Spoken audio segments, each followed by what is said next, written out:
With my 3-week January reset, the goal is to restore some sanity and balance to your family's or your own screen and social media use.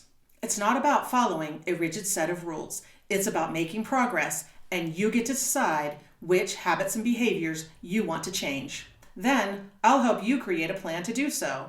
I'll explain how in this video. Welcome to Screen Control. I'm Dr. Liz, and after 30 years of doing research and teaching in the field of kids, teens, and media, I created Screen Control to help you navigate the digital world in a way that fits your parenting style and your kids' needs.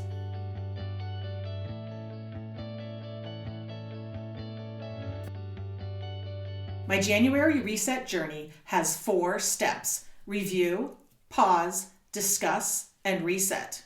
And today's video will focus on steps 3 and 4. In case you missed it, I already covered steps 1 and 2 in a part 1 video, and I will link that at the end of this video so you can go back and watch that if you haven't seen it yet. I've also created a free downloadable guide that covers all 4 steps. And I will put a link to that in the description below, and near the end of the video, I'll put up a QR code so that you can access it that way. Steps 1 and 2 helped you get a really good picture of your family's relationship to screens and social media. Steps 3 and 4 are where you take what you learned and turn it into a plan to help create a more balanced relationship for your family. In step 3, discuss, you hold a family conversation about that relationship you have to screens and social media. The goal of this step is for your family to work together to come up with 2 to 4 specific things you'd like to change about your screen and social media use. Who takes part in this conversation is going to depend on your family circumstances. I recommend that you include anyone that is directly involved in making decisions about your kids and how they're raised. I also highly recommend that you include your kids and teens in this conversation. Whether it's all or part of the conversation might depend on their ages. I think it's really important to include them so you get buy-in from them on the process and they feel that their voices are heard. And on that note, here are some tips for how to have this discussion. I'm sure we all know how to have a conversation with our family, but what we want to do here is to have a productive conversation that leads to results. There are some things you can do to make that outcome more likely. The first thing you need to do is make sure that you take turns. What this means is that each person, one at a time, gets the chance to respond to the question. And we'll get to those questions in just a minute. The other people in the discussion do not get to comment on what they're saying. They don't get to argue or disagree. They don't even get to say, oh yes, me too. We don't get to take the conversation in a new direction. The other people in the group are only allowed to ask what we call clarifying questions. What that means is you can say things like, I think what you said is, are you trying to say, could you give me an example of that? This keeps the discussion on track, and because we do it person by person, it makes sure that every voice gets to be heard without judgment. A second tip you can use is to appoint a discussion monitor. This person's job is to make sure that you follow tip 1. If someone is derailing the conversation, starting an argument, talking out of turn, it's the monitor's job to gently pull them back in and make sure the conversation stays on track. It can also be really good if you have kids to assign this role or responsibility to them. And then if you have more than one kid, you could also set a timer for the conversation so each person talks for a certain number of minutes and another kid can monitor the timer. You can also have someone take notes if you want to assign those roles. The third and final tip I have for how to do the discussion is to set a clear boundary. Everyone who participates in the discussion needs to follow the rules we just talked about. If they don't want to do that, they can't be in the conversation, and then they also don't get to be a part of the decision making. Here's what you want to discuss during this conversation: what you learned, what you'd like to change, any areas of deep concern, and the 2 to 4 specific areas you want to make changes in. When and how was it really hard not to have access to screens or social media? And why was it hard? Were there any times when not having access was actually a good thing and led to a better outcome, like more sleep, more time for hobbies, more conversations with your family? How do you feel about your use now? Then you want to talk about the things you'd like to change. So ask, what did you learn that surprised you about your own or a family member's use? Are there things you did differently throughout the day that you'd like to continue, like getting to bed on time? Is there anything you really missed when you didn't have a screen or social media access that you really want to make sure you continue to have access to going forward? It can be really important here to let your kids know where you struggle with your own use or what challenges you had, so that it isn't just a conversation about how to limit your kids' access to screens and social media. Now it's time to address any areas of deep concern. Did you find anything in the review phase that your kids were doing online, anyone they were engaging with, content they were accessing, things that they were posting that really deeply concerned you?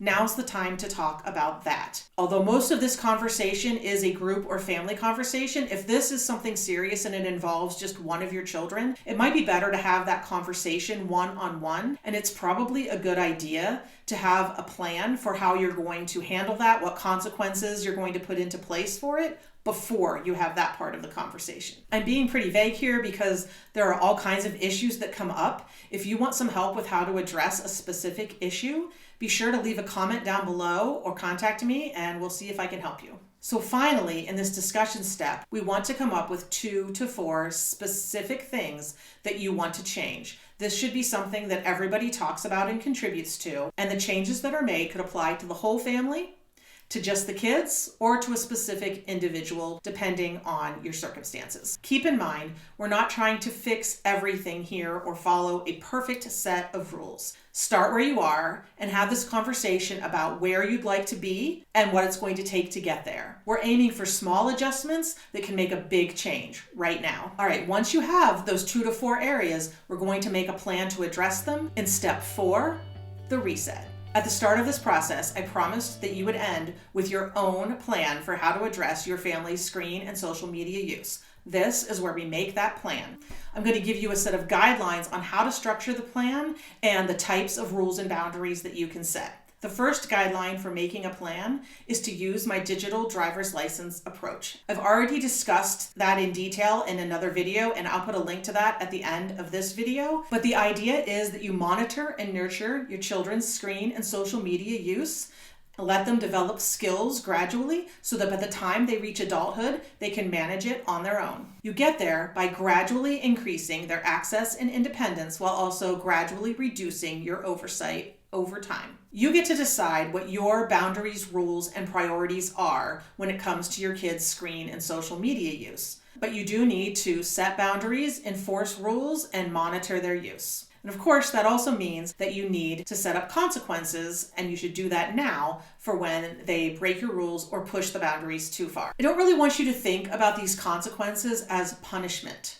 If your child is engaging in potentially risky behavior, if they're not able to manage their use, if they are pushing boundaries too far and breaking your rules, those are signs that they are not ready for the responsibility that they've been given, that they don't have the impulse control yet that they need to manage their use, or possibly that they're just not quite capable of taking the potential harms seriously yet. Following the digital driver's license, the idea is that they have shown that they're not ready for that level of access and responsibility, so it needs to be reduced. One thing I think it's really important to understand with all of this is that screens and social media require your kids to make the right or good decisions over and over and over again. They're being confronted with algorithms that are pushing content of them that they didn't ask for and that are designed to hijack their attention and keep them on their screens as long as possible. It's really difficult to overcome that. It can also be really hard for kids and even teenagers to think about the long-term consequences of something that they do or post or say in the moment, but unfortunately, they're often creating a permanent record of that impulse. So it's important for you to see around those corners for them and to set those boundaries and enforce them. Okay, to enforce these rules, you do need to monitor what they're doing, and that needs to be part of the plan you make too. There are hardware and software solutions that can help with monitoring and limiting access, and I am going to talk about those in an upcoming video very soon. There's not really space to do that right here. You can also decide to revisit the review step from this reset. You could decide right now that you're going to check back in with everyone in 3 months and see how the new rules are going, if any new issues have come up. If you don't want it to be that structured, you can just make sure that you're regularly popping in and asking your kids to show you what they've been doing. Another strategy to help monitor their use and build connection with your kids is to find something that you can engage with together that they like. That's a great way to connect with them and keep an eye on what they're doing online. Here are some core areas that you can choose to set rules and boundaries with your kids around their screen and social media use. The first is to limit the device access they have. That could mean that you decide right now they're not going to get a phone until they reach a certain age. You could also decide that they get a phone, but it's a flip phone or quote dumb phone, or they even have phones that are made specifically for children that have limited to no internet access. You could limit the time and or location at which they have access to devices or content. Some examples of that might be that you set a rule that they do not get access to a phone or a tablet or a gaming system or whatever it is at certain times of the day, from bedtime until morning, during dinner. You could also decide that they don't get access to any devices in their bedroom, for instance, so that you can always see what they're doing. That works especially well for younger kids. Another option is to give them a screen budget that they have to use for each day. They get to decide how they use it, but once that budget is done, they don't get any more screen access for the rest of the day. Another area that you can set limits is with content. For instance, depending on the age of your kids, you could allow them only to access YouTube Kids,